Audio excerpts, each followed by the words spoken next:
Is it about motivation or about having a six pack? If you've got that why to live for, you can tolerate the how. And the how is the work and the sacrifice that are involved in achieving that goal. You're repetitively engaging in this detrimental movement pattern. So over time, you're going to have arthritic knees. It depends on how you're running, right? Absolutely true. Anything you do repetitively, I would highly recommend you have an expert look at your form.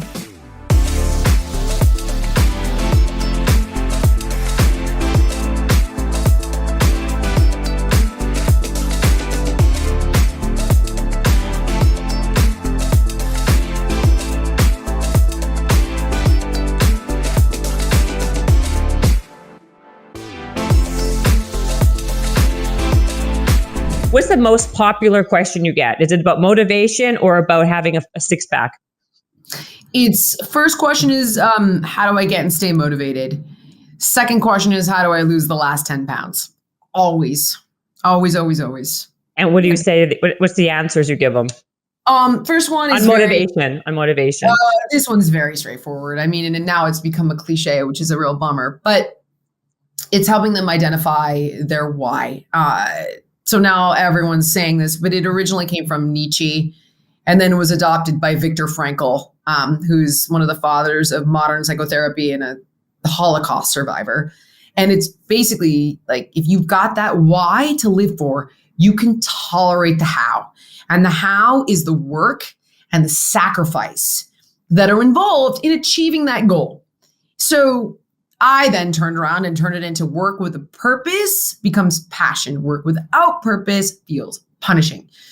So if you hate your coworkers or you hate a certain aspect of your business, but you love the end result, right? You're going to tolerate it. You're going to dig, you're going to grind, you're going to push. It's going to build resilience and it's going to become a labor of love. If you hate every day at your work and the end result leads you nowhere good and you don't have that why to fight for and live for, whether it's career, whether it's love, whether it's health, it's just going to feel like more punishment and you're going to give up on it. So, people will tell you like, oh, I want love, I want money, I want health. Well, what does that look like in your life? You know what I mean? Do you want to be in a 2-piece instead of a 1-piece at spring break because you're 20? Do you want to live to meet your great grandchildren because you're 65? Do you want to have sex with the lights on and feel more comfortable because you're any age? I mean, who cares? It doesn't matter, right? Do you want to raise money to fight breast cancer because you lost a loved one and live the best life in their honor? Like, it doesn't matter how superficial, it doesn't matter how profound, but you do need to decide what health looks like in your life, form an emotional connection to it, form that vision in detail, and then every choice you make is no longer about pizza versus salmon. It's about, 2-piece or not. You know what I mean? It's got perspective to it. So that's the first step. And then from there, it's about education so that the actions you do take when you've got that fleeting moment of bravado where you're like, all right, I'm going to do this. I got this. Nike, just do it. I'm doing it. You get results. Right. Whereas if you take uninformed action and you bring that to intention, you'll have catastrophe. You start a business, you don't do the homework, you're going out of business and likely declaring bankruptcy. You start a diet with the wrong information, you can screw up your metabolism, right? So then get informed because knowledge is power. It makes you feel more secure, less afraid of the unknown, less overwhelmed, gives you a clear way forward, and it helps give you results so that you stay motivated. Right. So there's that. When it comes to losing the last 10 pounds, it's a very different beast than losing 20, 30, 40, 50 pounds, right?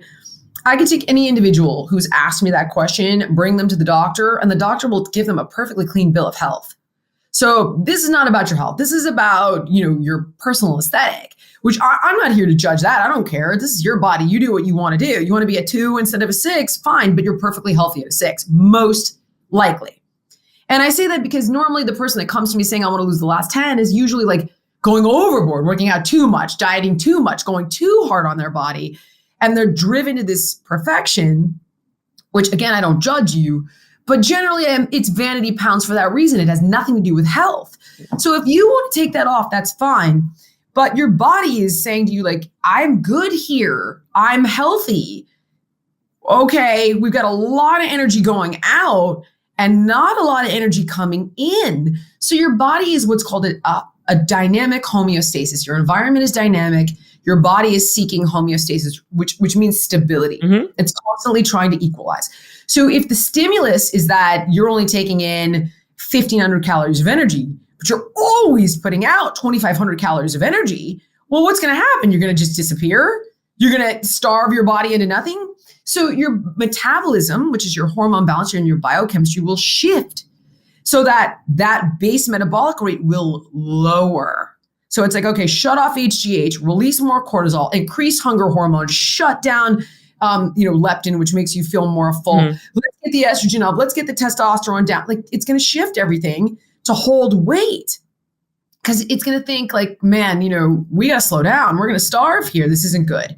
So that's where the answer is no greater than 500 to 700 calorie a day deficit. No greater.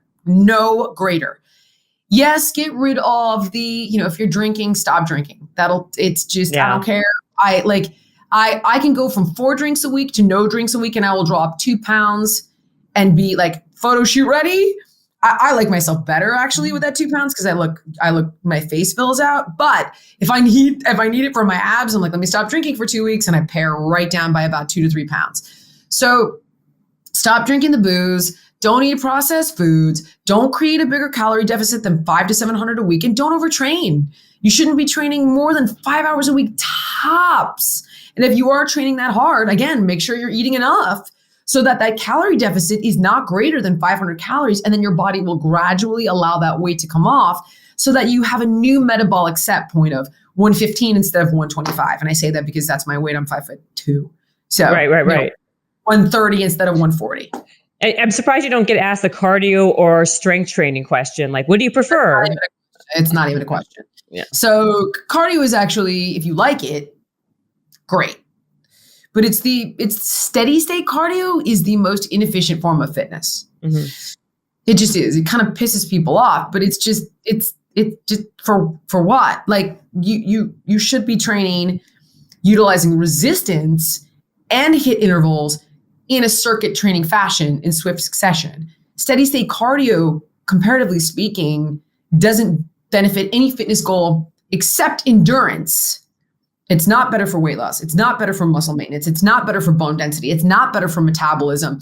It's not better for cardiovascular conditioning. If you're into long distance sports, then yes, right? It's sports specific training, good for endurance. If you love it, then great. I'm not gonna, just like I said, if you love it, fantastic. Like, do it. However, you do have to be smart about it. So again, like even in the app, we have 5K programs, we have 10K programs that are coupled with stretching, foam rolling, strength training days, because all of that repetitive stress of flexion, extension, the same movement over and over and over it causes injuries. Mm-hmm. It's repetitive stress. That's what runner's knee is. That's what tennis elbow is. It's repetitive use without enough recovery. So it's not only the least efficient form of fitness that you can engage in, it also has potential downsides if you don't balance it out with other modalities. Mm-hmm. I think it's more also for a mental thing, right? So for me, I like to run just because it clears my head, but it doesn't. By all means, run. Right. Just balance it out. Just make sure that you're not putting miles upon miles upon miles on your body, that you're foam rolling, that you're stretching, and that you're strength training efficiently so that you are balancing out any potential issues. And anything you do repetitively, I would highly recommend you have an expert look at your form, so that, because how do I say this? No, but you're absolutely correct, because I have so many injuries, but because of something like that, like it's unbelievable. It's a repetitive motion. My knee, my hip, my this, my that. It's awful. Well, it's not your knee. It's either your hip or your ankle that cause knee problems. But yeah, this is both. I have an ankle problem too. The whole side. Okay. Yeah. So this is where you need somebody to look at. This is why I want to add this guy Brandon to the app, is somebody to look at your form and go, okay, so you're repetitively engaging in this detrimental movement pattern. So over time, you're going to have arthritic knees. It depends on how you're running, right? Absolutely true. Yeah. If you were seeing a heel strike, it's like, oh, that's going to cause shin splints over time. If I see, the way that you're running and you are you're flipping that foot out Mm-hmm. because of a hip issue. That's going to cause an arthritic knee. It's going to cause runner's knee over time. So I'm not asking people not to do repetitive movements. I'm asking them to do them properly and to do them in a balanced way with the adequate amount of rest and recovery as well. No, absolutely. And you're so on point. I mean, because that is exactly what happens. And it's just more of a mental mindset to get away from that and to shift. But like on a purely science data basis, it's 100%. I mean, listen, I always have to wear a knee brace. It's like I'm like falling apart, like I'm 107. You know, you want a referral? You live in LA? Yeah. Yeah. Go see this guy, Brandon Voles. He's amazing. He's worked with me on a shoulder injury. I'll send you his information, or you can check out his Instagram. It's Brandon Voles X, VOLZ, VOLZ, and then X, Brandon Voles X. Okay. But you're in LA, like you have him. He's incredible, and he'll fix you so that when you run properly. I'm and get you out of these bad biomechanical patterns. Because if you keep repeating it, it's going to be a real problem in 10 years, 15 years. Oh, believe me. Hip replacement. Oh, so God, I know. I'm not trying no, but this is not new. Like, this is like, you're just like, kind of like, you're basically reminding me of things that I already know that I have to kind of focus on, because it is terrible. It really is, for lots of reasons. But Jillian, I love that we got to talk and meet you. You're awesome. I love you in person-ish. You know what I mean? Not. Thank you, bud. I appreciate it. Same, and I hope I get to see you in person next time.